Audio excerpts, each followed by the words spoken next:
त्रिदलं त्रिगुणाकारं त्रिनेत्रं च त्रिधायुधं त्रिजन्म पापसंहारम् एकबिल्वं शिवार्पणम् त्रिशाकै बिल्वपत्रैश्च अच्छिदै कोमलै शुभै तव पूजां करिष्यामि एकबिल्वं शिवार्पणम् कोटिकन्या महादानं तिलपर्वतकोटयः काञ्चनं क्षीरदानेन एकबिल्वं शिवार्पणम् काशीक्षेत्रनिवासं च कालभैरवदर्शनम् प्रयागे माधवं दृष्ट्वा एकबिल्वं शिवार्पणम् इन्दुवारे व्रतं स्थित्वा निराहारो महेश्वरः नक्तं हौष्यामि देवेश एकबिल्वं शिवार्पणम्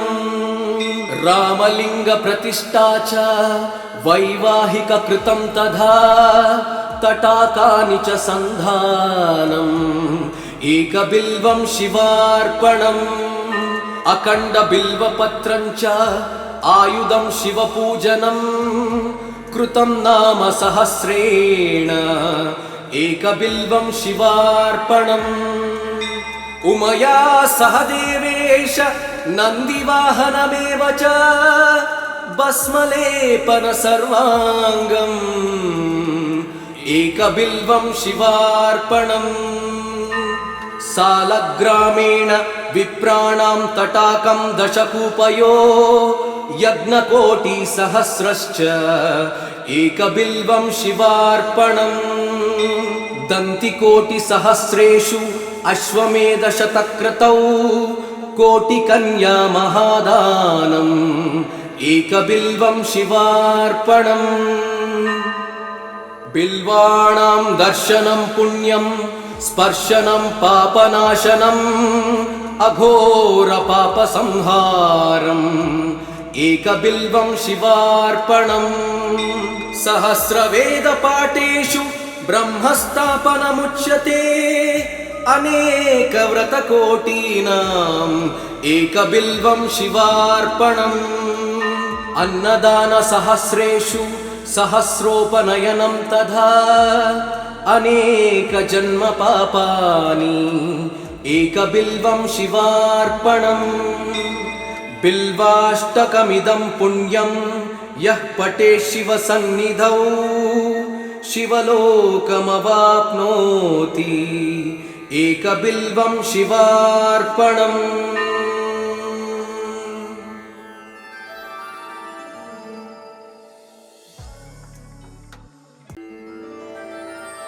त्रिदलं त्रिगुणाकारं त्रिनेत्रं च त्रिधायुधं त्रिजन्म पापसंहारम् एकबिल्वं शिवार्पणम् त्रिशाकै बिल्वपत्रैश्च अच्छिदै कोमलै शुभै तव पूजां करिष्यामि एकबिल्वं शिवार्पणम् कोटिकन्या महादानं तिलपर्वतकोटयः काञ्चनं क्षीरदानेन एकबिल्वं शिवार्पणम् काशीक्षेत्रनिवासं च कालभैरवदर्शनम् प्रयागे माधवं दृष्ट्वा एकबिल्वं शिवार्पणम् इन्दुवारे व्रतं स्थित्वा निराहारो महेश्वरः नक्तं हौष्यामि देवेश एकबिल्वं शिवार्पणम् रामलिङ्गप्रतिष्ठा च वैवाहिककृतं तथा तटाकानि च सन्धानम् एकबिल्वं शिवार्पणम् अखण्डबिल्वपत्रं च आयुधं शिवपूजनम् कृतं नाम सहस्रेण एकबिल्वं शिवार्पणम् उमया सह देवेश नन्दिवाहनमेव च भस्मलेपन सर्वाङ्गम् एकबिल्वं शिवार्पणम् सालग्रामेण विप्राणां तटाकं दशकूपयो यज्ञकोटिसहस्रश्च एकबिल्वं शिवार्पणम् दन्तिकोटिसहस्रेषु अश्वमेधशतक्रतौ कोटिकन्या महादानम् एकबिल्वं शिवार्पणम् बिल्वाणां दर्शनं पुण्यं स्पर्शनं पापनाशनम् अघोरपापसंहारम् एकबिल्वं शिवार्पणम् सहस्रवेदपाठेषु ब्रह्मस्थापनमुच्यते अनेकव्रतकोटीनाम् एकबिल्वं शिवार्पणम् अन्नदानसहस्रेषु सहस्रोपनयनं तथा अनेकजन्मपापानि एकबिल्वं शिवार्पणम् बिल्वाष्टकमिदं पुण्यं यः पठेत् शिवसन्निधौ शिवलोकमवाप्नोति एकबिल्वं शिवार्पणम्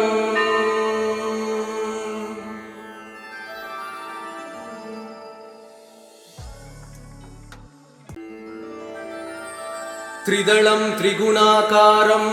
त्रिनेत्रं च त्रिधायुधं त्रिजन्मपापसंहारम् एकबिल्वं शिवार्पणम् त्रिशाकै बिल्वपत्रैश्च अच्छिदैः कोमलैः शुभैः तव पूजां करिष्यामि एकबिल्वं शिवार्पणम् कोटिकन्या महादानं तिलपर्वतकोटयः काञ्चनं क्षीरदानेन एकबिल्वं शिवार्पणम् काशीक्षेत्रनिवासं च कालभैरवदर्शनम् प्रयागे माधवं दृष्ट्वा एकबिल्वं शिवार्पणम् इन्दुवारे व्रतं स्थित्वा निराहारो महेश्वरः नक्तं हौष्यामि देवेश एकबिल्वं शिवार्पणम् रामलिङ्गप्रतिष्ठा च वैवाहिककृतं तथा तटाकानि च सन्धानम् एकबिल्वं शिवार्पणम् अखण्डबिल्वपत्रं च आयुधं शिवपूजनम् कृतं नाम सहस्रेण एकबिल्वं शिवार्पणम् उमया सह देवेश नन्दिवाहनमेव च भस्मलेपन सर्वाङ्गम् एकबिल्वं शिवार्पणम् सालग्रामेण विप्राणां तटाकं दशकूपयो यज्ञकोटिसहस्रश्च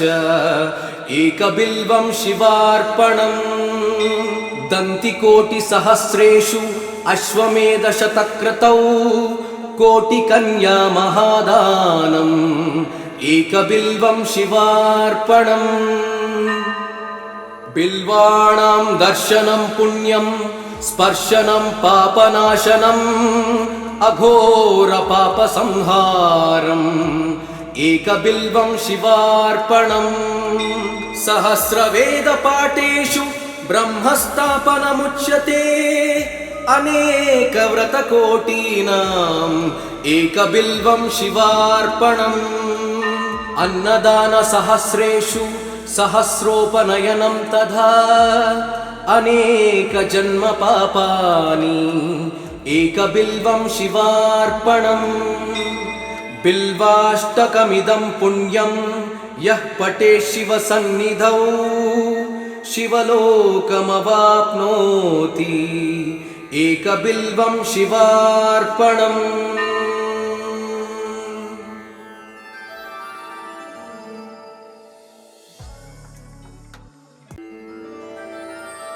त्रिदलं त्रिगुणाकारं त्रिनेत्रं च त्रिधायुधं त्रिजन्मपापसंहारम् एकबिल्वं शिवार्पणम् त्रिशाकै बिल्वपत्रैश्च अच्छिदै कोमलै शुभै तव पूजां करिष्यामि एकबिल्वं शिवार्पणम् कोटिकन्या महादानं तिलपर्वतकोटयः काञ्चनं क्षीरदानेन एकबिल्वं शिवार्पणम् काशीक्षेत्रनिवासञ्च कालभैरवदर्शनम् प्रयागे माधवं दृष्ट्वा एकबिल्वं शिवार्पणम् इन्दुवारे व्रतं स्थित्वा निराहारो महेश्वरः नक्तं हौष्यामि देवेश एकबिल्वं शिवार्पणम् रामलिङ्गप्रतिष्ठा च वैवाहिककृतं तथा तटाकानि च सन्धानम् एकबिल्वं शिवार्पणम् अखण्डबिल्वपत्रं च आयुधं शिवपूजनम् कृतं नाम सहस्रेण एकबिल्वं शिवार्पणम् उमया सह देवेश नन्दिवाहनमेव च भस्मलेपन सर्वाङ्गम् एकबिल्वं शिवार्पणम् सालग्रामेण विप्राणां तटाकं दशकूपयो यज्ञकोटिसहस्रश्च एकबिल्वं शिवार्पणम् दन्तिकोटिसहस्रेषु अश्वमेधशतक्रतौ कोटिकन्या महादानम् एकबिल्वं शिवार्पणम् बिल्वाणां दर्शनं पुण्यं स्पर्शनं पापनाशनम् अघोरपापसंहारम् एकबिल्वं शिवार्पणम् सहस्रवेदपाठेषु ब्रह्मस्थापनमुच्यते अनेकव्रतकोटीनाम् एकबिल्वं शिवार्पणम् अन्नदानसहस्रेषु सहस्रोपनयनं तथा अनेकजन्मपापानि एकबिल्वं शिवार्पणम् बिल्वाष्टकमिदं पुण्यं यः पठेत् शिवसन्निधौ शिवलोकमवाप्नोति एकबिल्वं शिवार्पणम्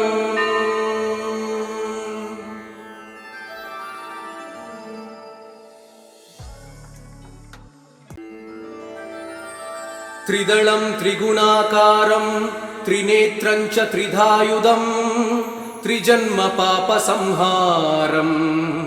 एकबिल्वं शिवार्पणम् त्रिशाकै बिल्वपत्रैश्च अच्छिदै कोमलै शुभै तव पूजां करिष्यामि एकबिल्वं शिवार्पणम् कोटिकन्या महादानं तिलपर्वतकोटयः काञ्चनं क्षीरदानेन एकबिल्वं शिवार्पणम् काशीक्षेत्रनिवासञ्च कालभैरवदर्शनम् प्रयागे माधवं दृष्ट्वा एकबिल्वं शिवार्पणम् इन्दुवारे व्रतं स्थित्वा निराहारो महेश्वरः नक्तं हौष्यामि देवेश एकबिल्वं शिवार्पणम् रामलिङ्गप्रतिष्ठा च वैवाहिककृतं तथा तटाकानि च सन्धानम् एकबिल्वं शिवार्पणम् अखण्डबिल्वपत्रं च आयुधं शिवपूजनम् कृतं नाम सहस्रेण एकबिल्वं शिवार्पणम् उमया सह देवेश नन्दिवाहनमेव च भस्मलेपन सर्वाङ्गम् एकबिल्वं शिवार्पणम् सालग्रामेण विप्राणां तटाकं दशकूपयो यज्ञकोटिसहस्रश्च एकबिल्वं शिवार्पणम् दन्तिकोटिसहस्रेषु अश्वमेधशतक्रतौ कोटिकन्या महादानम् एकबिल्वं शिवार्पणम् बिल्वाणां दर्शनं पुण्यं स्पर्शनं पापनाशनम् अघोरपापसंहारम् एकबिल्वं शिवार्पणम् सहस्रवेदपाठेषु ब्रह्मस्थापनमुच्यते अनेकव्रतकोटीनाम् एकबिल्वं शिवार्पणम् अन्नदानसहस्रेषु सहस्रोपनयनं तथा अनेकजन्मपापानि एकबिल्वं शिवार्पणम् बिल्वाष्टकमिदं पुण्यं यः पठेत् शिवसन्निधौ शिवलोकमवाप्नोति एकबिल्वं शिवार्पणम्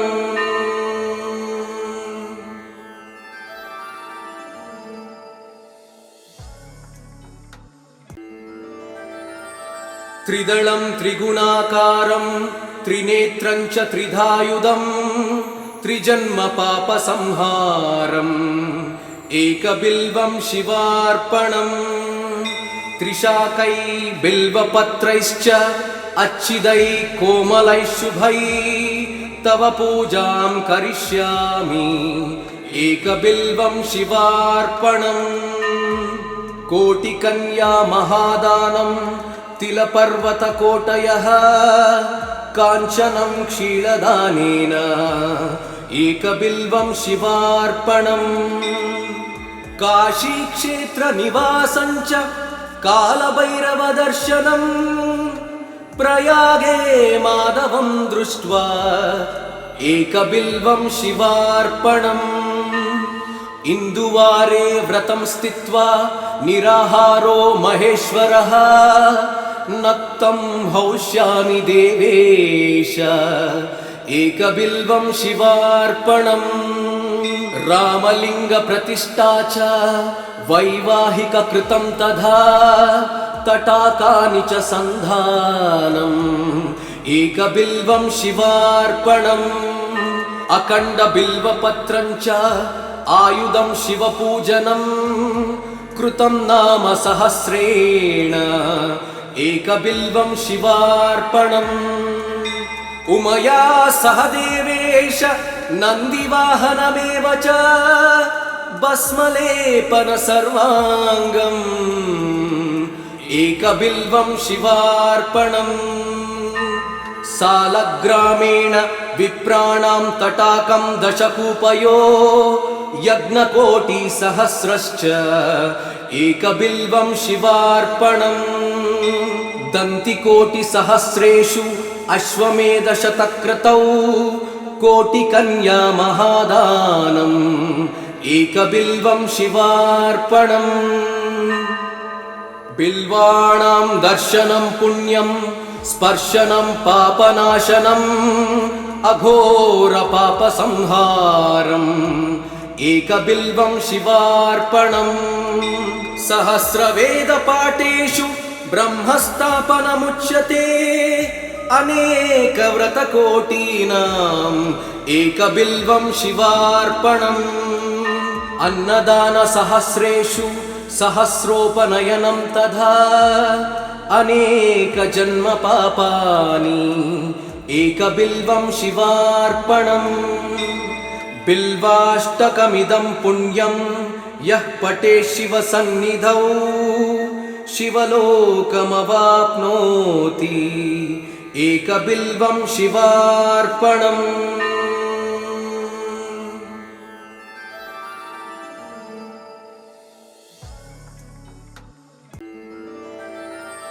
त्रिदलं त्रिगुणाकारं त्रिनेत्रं च त्रिधायुधम् त्रिजन्मपापसंहारम् एकबिल्वं शिवार्पणम् त्रिशाकै बिल्वपत्रैश्च अच्छिदै कोमलै शुभै तव पूजां करिष्यामि एकबिल्वं शिवार्पणम् कोटिकन्या महादानं तिलपर्वतकोटयः काञ्चनं क्षीरदानेन एकबिल्वं शिवार्पणम् काशीक्षेत्रनिवासं च कालभैरवदर्शनम् प्रयागे माधवं दृष्ट्वा एकबिल्वं शिवार्पणम् इन्दुवारे व्रतं स्थित्वा निराहारो महेश्वरः नक्तं हौष्यामि देवेश एकबिल्वं शिवार्पणम् रामलिङ्गप्रतिष्ठा च वैवाहिककृतं तथा तटाकानि च सन्धानम् एकबिल्वं शिवार्पणम् अखण्डबिल्वपत्रं च आयुधं शिवपूजनं कृतं नाम सहस्रेण एकबिल्वं शिवार्पणम् उमया सह देवेश नन्दिवाहनमेव च भस्मलेपन सर्वाङ्गम् एकबिल्वं शिवार्पणम्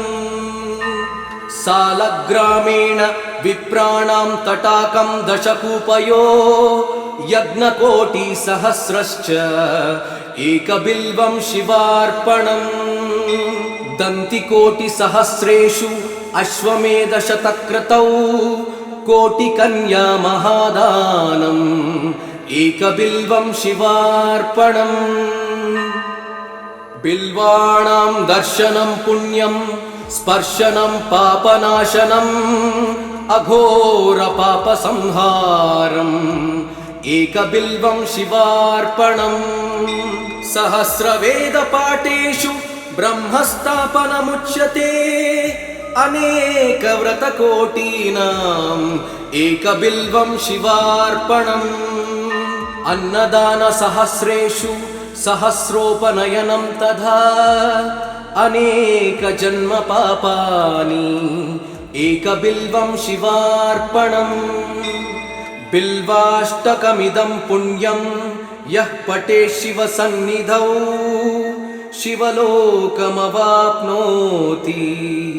एकबिल्वं शिवार्पणम्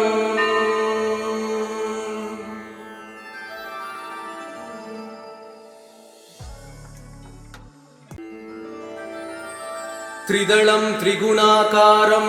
त्रिनेत्रं च त्रिधायुधं त्रिजन्मपापसंहारम् एकबिल्वं शिवार्पणम् त्रिशाकै बिल्वपत्रैश्च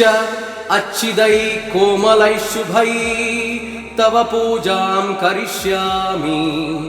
एकबिल्वं शिवार्पणम्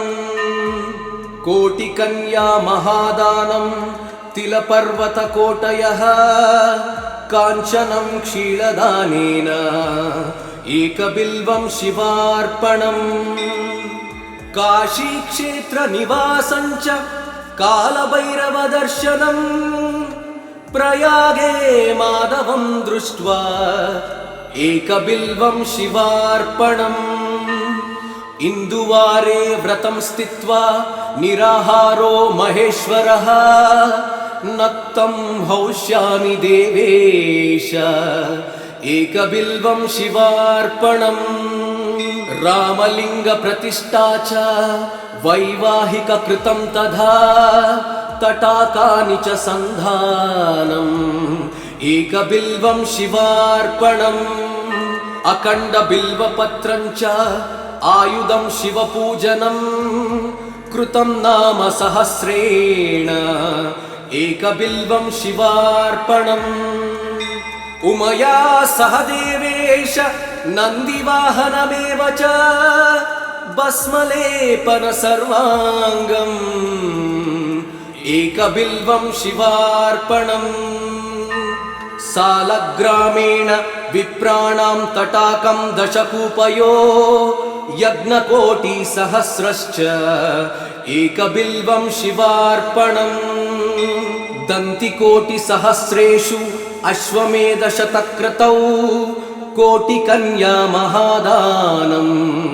एकबिल्वं शिवार्पणम् बिल्वाणां दर्शनं पुण्यं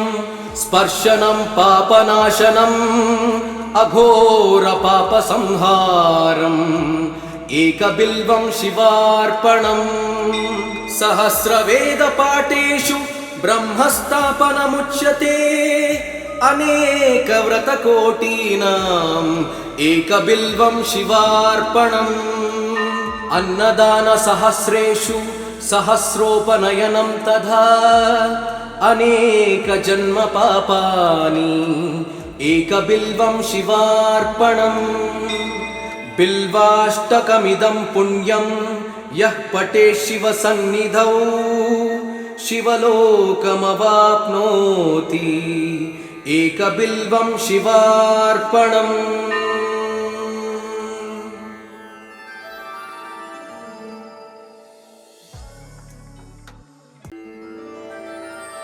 त्रिदलं त्रिगुणाकारं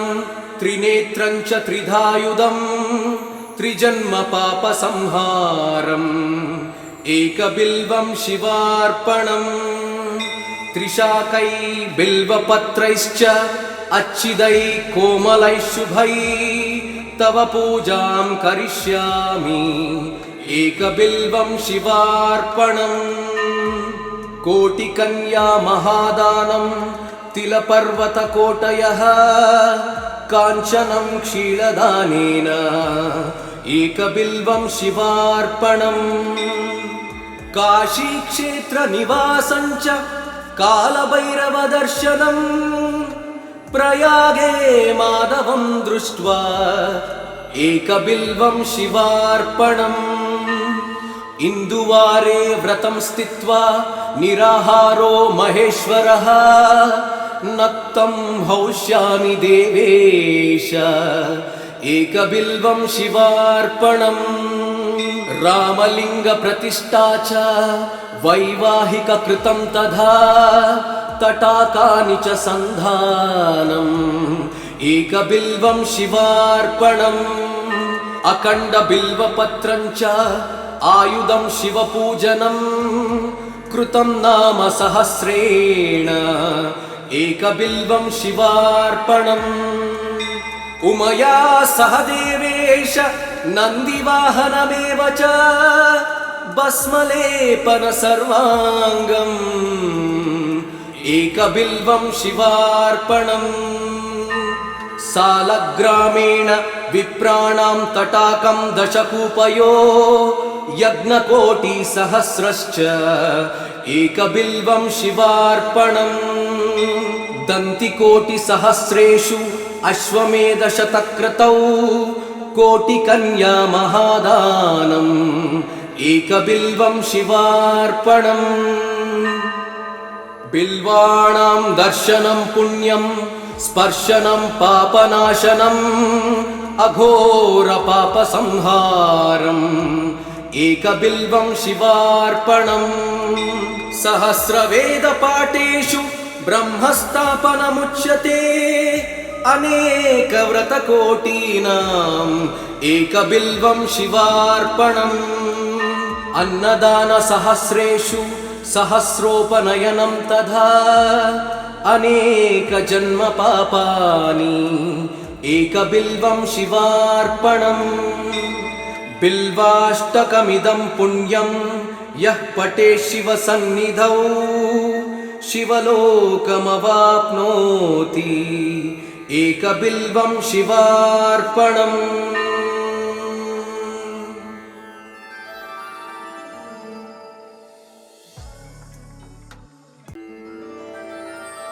त्रिदलं त्रिगुणाकारं त्रिनेत्रं च त्रिधायुधम् त्रिजन्मपापसंहारम् एकबिल्वं शिवार्पणम् त्रिशाकै बिल्वपत्रैश्च अच्छिदै कोमलैः शुभै तव पूजां करिष्यामि एकबिल्वं शिवार्पणम् कोटिकन्या महादानं तिलपर्वतकोटयः काञ्चनं क्षीरदानेन एकबिल्वं शिवार्पणम् काशीक्षेत्रनिवासं च कालभैरवदर्शनम् प्रयागे माधवं दृष्ट्वा एकबिल्वं शिवार्पणम् इन्दुवारे व्रतं स्थित्वा निराहारो महेश्वरः नक्तं हौष्यामि देवेश एकबिल्वं शिवार्पणम् रामलिङ्गप्रतिष्ठा च वैवाहिककृतं तथा तटाकानि च सन्धानम् एकबिल्वं शिवार्पणम् अखण्डबिल्वपत्रं च आयुधं शिवपूजनम् कृतं नाम सहस्रेण एकबिल्वं शिवार्पणम् उमया सह देवेश नन्दिवाहनमेव च भस्मलेपन सर्वाङ्गम् एकबिल्वं शिवार्पणम् सालग्रामेण विप्राणां तटाकं दशकूपयो यज्ञकोटिसहस्रश्च एकबिल्वं शिवार्पणम् दन्तिकोटिसहस्रेषु अश्वमेधशतक्रतौ कोटिकन्या महादानम् एकबिल्वं शिवार्पणम् बिल्वाणां दर्शनं पुण्यं स्पर्शनं पापनाशनम् अघोरपापसंहारम् एकबिल्वं शिवार्पणम् सहस्रवेदपाठेषु ब्रह्मस्थापनमुच्यते अनेकव्रतकोटीनाम् एकबिल्वं शिवार्पणम् अन्नदानसहस्रेषु सहस्रोपनयनं तथा अनेकजन्मपापानि एकबिल्वं शिवार्पणम् बिल्वाष्टकमिदं पुण्यं यः पठेत् शिवसन्निधौ शिवलोकमवाप्नोति एकबिल्वं शिवार्पणम्।